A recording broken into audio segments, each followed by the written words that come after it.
Semester exam करीब है, first semester है, कोई आइडिया नहीं है किस तरह से लिखना है, कितना लिखना है ताकि आप एटलीस्ट पास तो हो जाएँ। बहुत सारा टाइम आपका वेस्ट हो चुका है, सिर्फ़ और सिर्फ़ 1 महीना बचा है आपके एग्ज़ाम्स में। तो आपको अब ऐसा क्या करना चाहिए ताकि आप फुल प्रिपेयर हो जाएँ अपने एग्ज़ाम टाइम तक, ताकि आप अच्छे से अपने मार्क्स गेन कर पाएँ और फेल होने के चांस बिल्कुल ख़त्म हो जाएँ। तो इस वीडियो को पूरा देखना, लास्ट तक देखेंगे तभी आपको समझ में आएगा कि हाँ, आपको कैसे यूनिवर्सिटी एग्ज़ाम देने हैं और यूनिवर्सिटी एग्ज़ाम में कैसा परफ़ॉर्म करना है ताकि आप भी अच्छे मार्क्स गेन कर पाएँ। Myself Tanya Khan Saifi and I am a BSc nursing student of 3rd semester. मैं ऑलरेडी 2 सेमेस्टर क्रॉस कर चुकी हूँ और मैंने अच्छे मार्क्स उसमें गेन किए हैं। मेरे फर्स्ट सेमेस्टर में आई थिंक 73 परसेंटेज बने थे और मेरे सेकंड सेमेस्टर में 76 परसेंटेज बने थे। और मेरे को क्या-क्या सब्जेक्ट्स पसंद थे, क्या नहीं थे, मैंने जो सब्जेक्ट्स मुझे पसंद नहीं थे मैंने उसमें भी अच्छे मार्क्स मैंने गेन किए हैं। तो क्यों किए हैं, कैसे किए हैं, वो पूरी टिप्स मैं आपको बताऊँगी। पर्सनल एक्सपीरियंस है, तो थोड़ा तो आपको अच्छा लगना चाहिए और समझ में आनी चाहिए चीज़ें। मैं किसी की कही हुई बात यहाँ पर नहीं फेंक रही हूँ। अपना जो पर्सनल एक्सपीरियंस है, जो पर्सनल टिप्स हैं, वो मैं आपको शेयर करने वाली हूँ, ठीक है? तो वीडियो को लास्ट तक ज़रूर देखना। तो जो चैनल पर नए हैं, please, please, please, please subscribe करना बिल्कुल ना भूलें और अगर वीडियो पसंद आया हो, तो प्लीज़ वीडियो को लाइक ज़रूर कर दें। ठीक है, अब स्टार्ट करते हैं। आपका फर्स्ट सेमेस्टर है। फर्स्ट सेमेस्टर में 4 सब्जेक्ट होते हैं, anatomy, physiology, sociology and psychology. 2 exam होंगे। साइकोलॉजी एंड सोशियोलॉजी का आपका 1 एग्ज़ाम होगा कंबाइंड और आपका एनाटॉमी और फिजियोलॉजी का 1 होगा, यानी कि 2 आपके एग्ज़ाम होंगे, ठीक है? तो 2 क्वेश्चन पेपर आपको अलग-अलग मिलने वाले हैं। 75 मार्क्स का आपका एक क्वेश्चन पेपर रहने वाला है।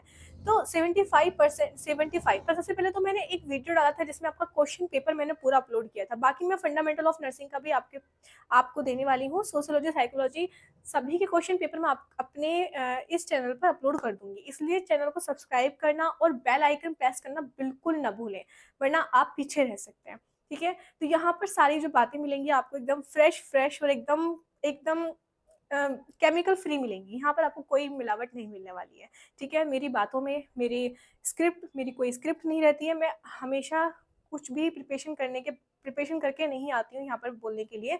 जो मेरा पर्सनल एक्सपीरियंस होता है वही मैं यहाँ पर शेयर करती हूँ।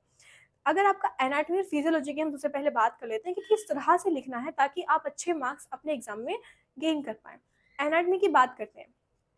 एनाटॉमी में आपका एक लॉन्ग क्वेश्चन आएगा, ठीक है? लॉन्ग क्वेश्चन अगर आपको दिया हुआ है, मान लीजिए यूरिनरी सिस्टम में से आपका कोई भी एक लॉन्ग क्वेश्चन आ गया, पूरा यूरिनरी सिस्टम आएगा, उसमें आपका 1-2 पार्ट ऐसे दे दिए जाएँगे जैसे कि नेफ्रॉन है या किडनी है, कि उसको आपको अच्छे से डिस्क्राइब करना है।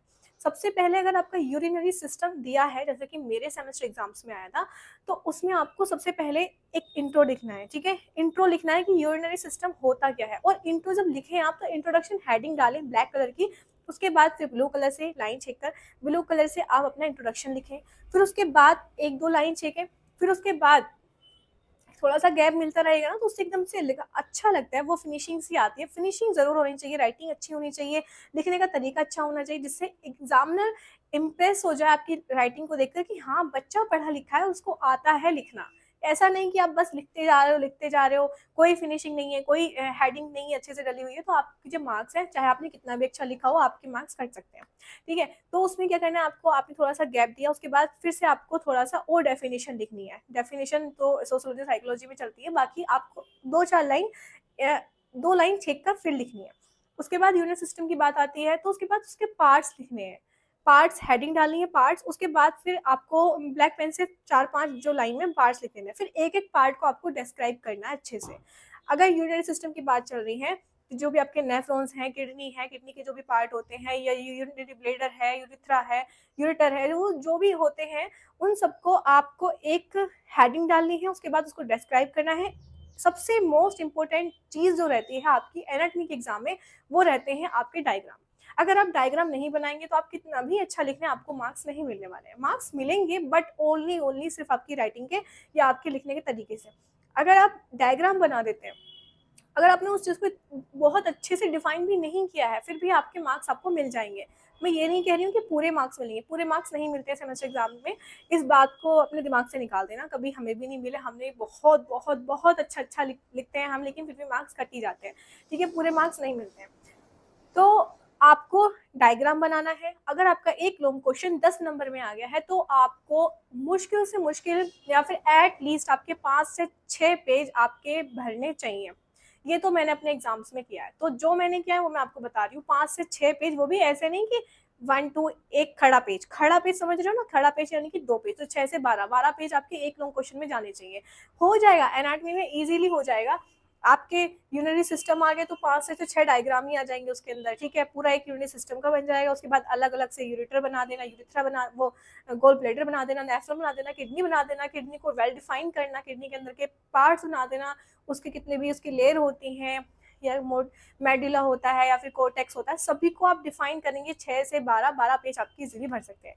कोई भी रेस्पिरेटरी सिस्टम में से आ जाए तब भी आप पूरा कर बनाएंगे, तो भी आपके 6 से 12 पेज भर सकते हैं। तो इसलिए एनाटॉमी में ज़्यादा से ज़्यादा लिखना, डायग्राम लिखना, अच्छे से डिफाइन करना। अगर शॉर्ट क्वेश्चन आता है, शॉर्ट क्वेश्चन में भी आपको कोशिश करनी है कि आपको डायग्राम बनाने हैं। डायग्राम सजाने मत बैठ जाना कि आप उसकी गाड़ी लाइन करते रहो, नहीं, बहुत ही कम टाइम होता है, बहुत ही जल्दी जल्दी आपको डायग्राम बनाना है, लेकिन डायग्राम की प्रैक्टिस आपको घर से करके जानी है, ठीक है। तो आपको एक लॉन्ग क्वेश्चन में बता दिया कितना लिखना है। अगर आपकी शॉर्ट क्वेश्चन की बात आती है तो शॉर्ट क्वेश्चन में आपको 5 नंबर में पूरा कम से कम 1 से 2 पेज आपको भरने हैं। ये मैं अपना पर्सनल एक्सपीरियंस बता रही हूँ, मेरे को एग्जामिनर नहीं बता के गया कि हाँ मैं 5 नंबर में इतने क्वेश्चन देता हूँ, इतने पेज पे मैं इतने पूरे नंबर देता हूँ, नहीं, जितना मैंने लिखा है मैं उतना आपको बता रही हूँ। मैंने एटलीस्ट 5 नंबर में 2 पेज तो मिनिमम है, 5 नंबर के क्वेश्चन में 2 पेज मिनिमम है आपके। उसके बाद फिर शॉर्ट क्वेश्चन की बात आती है। शॉर्ट क्वेश्चन की बात आती है तो 2 नंबर में आपको 2 नंबर के क्वेश्चन में एटलीस्ट जो आपका हाफ पेज होता है वो आपको भरना पड़ता है। क्वेश्चन वहाँ पे रिपीट नहीं करने हैं, क्वेश्चन आपको अब नहीं लिखना है, वहाँ पे आपको सिर्फ क्वेश्चन नंबर 2 और आंसर लिख देना है, ठीक है। आप एग्जाम में खुद समझ जाएगा कि कौन से क्वेश्चन की बात चल रही है। यहाँ पर कोई क्वेश्चन लिखने बैठ जाओ काली पेन से, क्योंकि बहुत कम टाइम होता है, 3 घंटे के अंदर आपको दोनों एग्जाम लिखने पड़ते हैं। 75 नंबर का जो आपको पूरा क्वेश्चन पेपर आता है वो आपको सोल्व करना पड़ता है। एक जो लॉन्ग क्वेश्चन आएगा वो आपका फिजियोलॉजी में आएगा। फिजियोलॉजी में भी आपको 6 से 7 पेज आपके, यानी कि आप 3 से 4 पेज खड़े आप अपने फिजियोलॉजी के लॉन्ग क्वेश्चन में भर सकते हो, ठीक है। शॉर्ट क्वेश्चन की बात आती है तो शॉर्ट क्वेश्चन भी आपको फिजियोलॉजी में इस तरह से लिखने हैं, आपको अच्छे से, आप उसके फंक्शन जो भी होते हैं वो आपको अच्छे से लिखने हैं।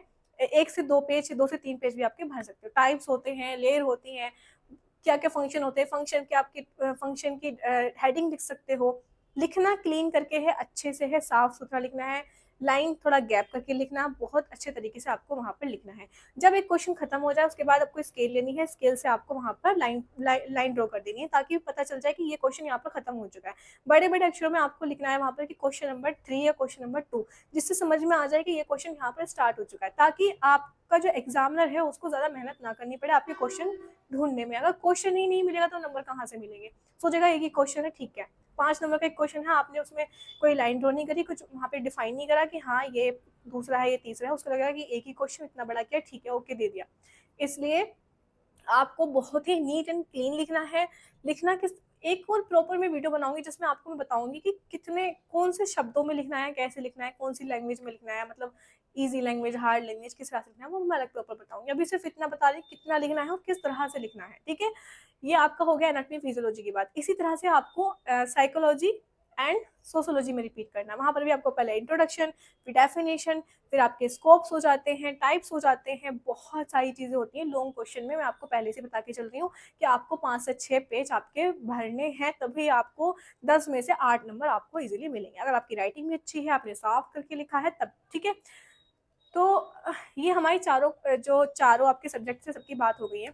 मैंने इतनी जल्दी जल्दी यहाँ पर आपको बताई है ताकि मेरी वीडियो ज़्यादा लंबी ना हो, क्योंकि मैं नहीं चाहती कि आपका थोड़ा सा भी टाइम वेस्ट हो। मैं कोई भी वैसी वीडियो नहीं बनाती हूँ या आपके लिए कुछ भी खराब ऐसा नहीं लाती हूँ ताकि आपका टाइम वेस्ट हो, क्योंकि आपका टाइम बहुत प्रीसियस है, मेरा टाइम भी बहुत प्रीसियस है। मैं भी एक स्टूडेंट हूँ, मुझे भी अपनी चीज़ें कवर अप करनी होती हैं, मुझे भी पढ़ाई करनी होती है, आप लोगों के लिए वीडियो बनानी होती है, बहुत सारी चीज़ें हैं जो मुझे मेंटेन करनी होती हैं वीडियो के साथ साथ। वैसे ही मैं आपका टाइम समझती हूँ, तो मैं आपका टाइम बर्बाद बिल्कुल करने नहीं आई हूँ। तो इसलिए प्लीज़ मेरी इस मेहनत के लिए एक लाइक ज़रूर कर देना, चैनल को सब्सक्राइब ज़रूर कर देना, और हाँ, चैनल पर बने रहें। कोई भी प्रॉब्लम है आप मुझे कमेंट करके बता सकते हैं कि इस टॉपिक पर आप वीडियो बनाइए, हमें ये प्रॉब्लम हो रही है हमारे सेमेस्टर एग्जाम्स में, या फिर हमें ये चीज़ समझ नहीं आ रही है। एक चीज़ और, मैं digestive system, urinary system, nervous system और आपका बॉडी पोस्चर, इन सब पर मैं प्रॉपर वीडियो बना चुकी हूँ। आप जाकर चैनल पर चेक कर सकते हैं, आपको ईज़ी नोट्स मिल जाएँगे। वहाँ आपके 10 से 12 मिनट में आपकी पूरी यूनिट मैंने कवर अप करा दी है। 2 से 3 पार्ट डाइजेस्टिव सिस्टम के हैं, अगर आप वो वीडियो देख लेते हैं तो आपकी पूरी यूनिट कवर हो जाएगी। शॉर्ट नोट्स बनाते चलें, अपना शॉर्ट नोट्स बनाएँ, अपना रिवीजन नोट्स बनाएँ, जो अपना एक पेपर पे इंडेक्स लिख लें, इंडेक्स के बाद फिर जो यूनिट आपकी अ, होती रहे उसको मार्क करते चलें और उसके जितने भी इम्पोर्टेंट क्वेश्चन होते हैं, इम्पोर्टेंट टॉपिक होते हैं, उनको पढ़ते चलें, ठीक है? तभी आप अच्छे से पास हो सकते हैं और अच्छे से आपके जो एग्ज़ाम है वो क्लियर आप कर पाएँगे, ठीक है? तो इतना लिखना कंपल्सरी जितना मैंने आपको इस वीडियो में बताया है। और भी इस टॉपिक पर और भी वीडियो बनेगी कि एक वीडियो में सारी चीज़ें कवर नहीं हो सकती हैं, ठीक है? किस तरह से पढ़ना है, कैसे आपके लास्ट मंथ में आपको पूरा सिलेबस कंप्लीट करना है, वो मैं आपको आगे आने वाली वीडियो बताऊँगी। उसके लिए आपको अच्छे से कमेंट करना पड़ेगा ताकि मैं उसके लिए और ज़्यादा मोटिवेट हो पाऊँ, मुझे लगे कि हाँ, बच्चों को नीड है, तभी मैं इस टॉपिक पर और वीडियो बनाऊँगी। अगर आपका सारा सॉल्यूशन इसी वीडियो में हो गया है, तो फिर उस वीडियो की कोई ज़रूरत नहीं है। तो थैंक यू सो मच मेरी वीडियो यहाँ तक देखने के लिए। एक प्यारा सा कमेंट ज़रूर करते जाना। थैंक यू सो मच, मिलते हैं मेरी नेक्स्ट वीडियो में। बाय।